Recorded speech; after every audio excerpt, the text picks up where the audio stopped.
සාමාන්‍යයෙන් ස්වභාව ධර්මයට අනුකූලව කාන්තාවකගේ ඔසප් චක්‍රය අපි දන්නවා ගොඩක් වෙලාවට අවුරුදු 8 9 10 වගේ වෙනකොට ඔසප් චක්‍රය ආරම්භ වෙනවා.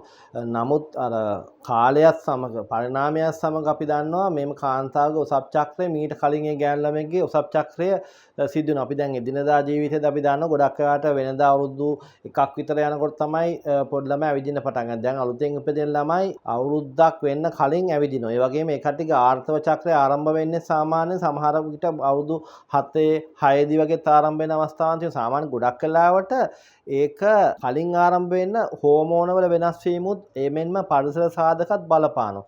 එතකොට තමන්ගේ ළමයෙක් වැඩි වියටපත් වෙන එක අඩු වයසින් සිද්ධ වෙනවා නම් ඒ වගේම ඒ ළමයාට ගොඩක් වෙලාවට මව්පදවි ලැබීමත් අඩු වයසින් සිද්ධ වෙන්න පුළුවන්. ඒතකොට අපි ගොඩක් වෙලාවට කල්පනා කරලා බලන්න ඕන අර අඩු වයසෙන් යම්කිසි ගෑනු දරුවෙකු පින්සිත ගැනීම ලක් වුණොත් විවිධ ගැටලු ඇති වෙන්න පුළුවන්. ස්වාභාවික ගබ්සා වීම වෙන්න පුළුවන්, ප්‍රෙෂර් එන්න පුළුවන්. එතකොට අධික රුධිර පීඩනය මත දීවැඩියා වෙන්න පුළුවන්.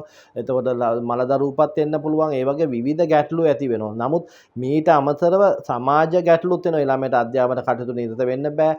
එතකොට ඒ වගේම සමාජයට විවිධ විදියට